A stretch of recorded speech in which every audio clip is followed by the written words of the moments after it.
Coaching kids through envy of friends' stuff or privileges. It's so common for children to come home from a friend's house or from school and suddenly express a powerful desire for something a friend has. Whether it's the latest video game, a new pair of shoes, a fancy new bike, or even a trip to a faraway land. Perhaps they mention a friend's huge house, their brand new car, or the endless screen time privileges their friend seems to enjoy. As parents, our immediate reaction might be a mix of frustration, guilt, or even a little bit of anger. We might feel like we're not providing enough, or we might snap back with a lecture about gratitude and how good they have it. But what if there was a different way to respond to this natural human emotion of envy?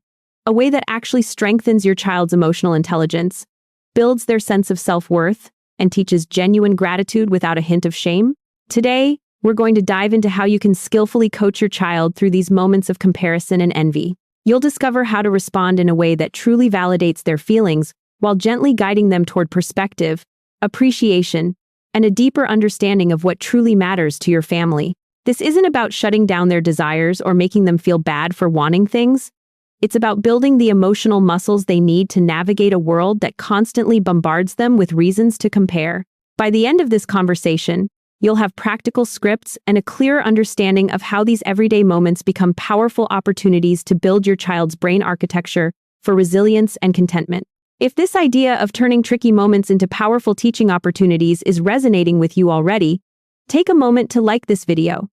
Subscribe to Wise Parent for more insights like this, and tell me in the comments how old your child is. Your engagement helps us reach more parents who are on this journey to raise emotionally intelligent children.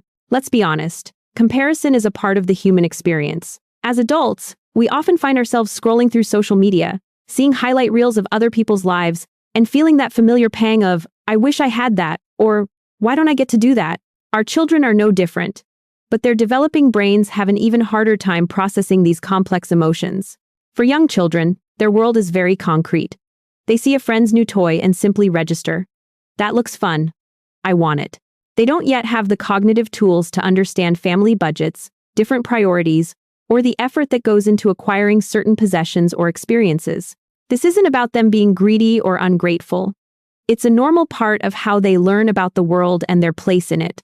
When we dismiss their feelings of envy or immediately shame them, saying things like, you should be grateful for what you have, or other kids have it much worse, we inadvertently shut down a crucial learning opportunity. Think about it from their perspective.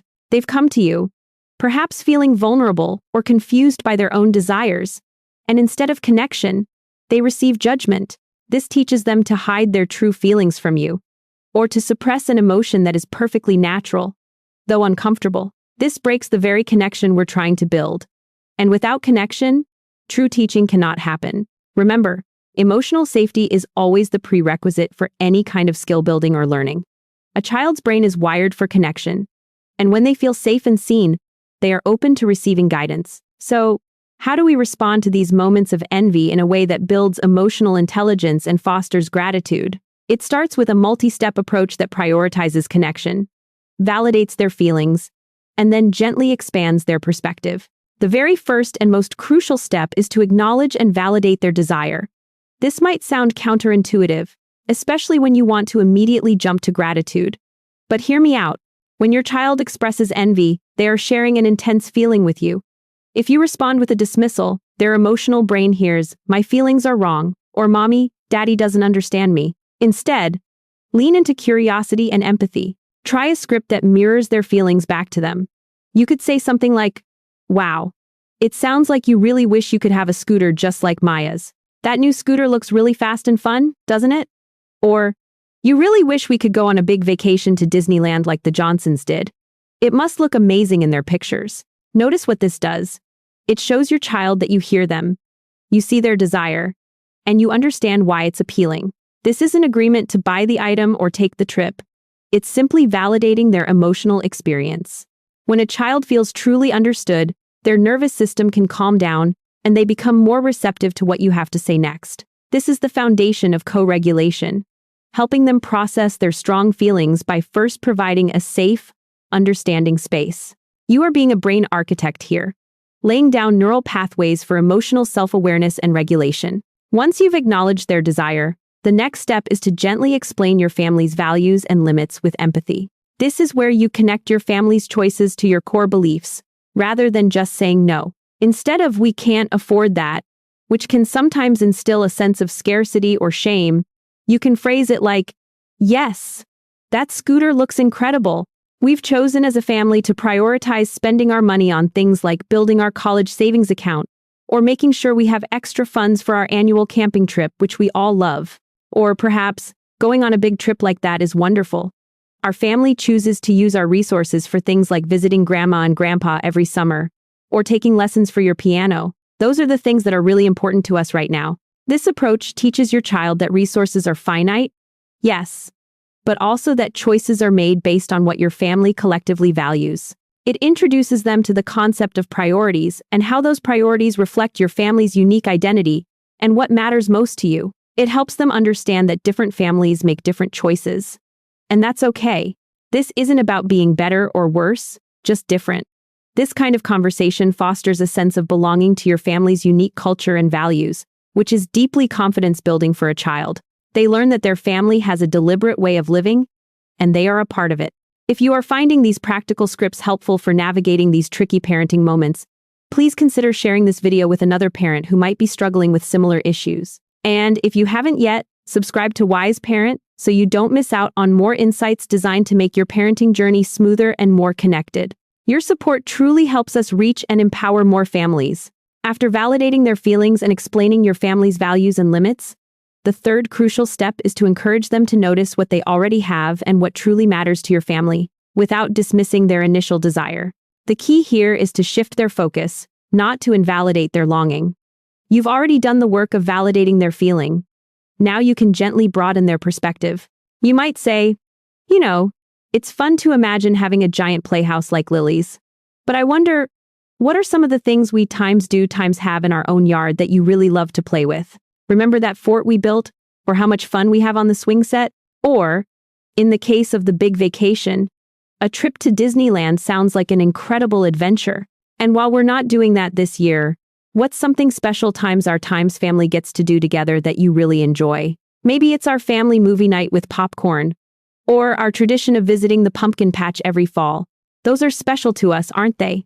This encourages what psychologists call an abundance mindset, helping them see the richness and unique joys in their own lives and experiences. It's not about ignoring what they don't have, but about consciously appreciating what they do.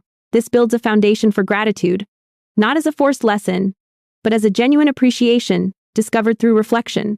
A deeper layer to this conversation is helping them understand what truly matters beyond material possessions or fleeting privileges. This is where you can talk about the intangible joys.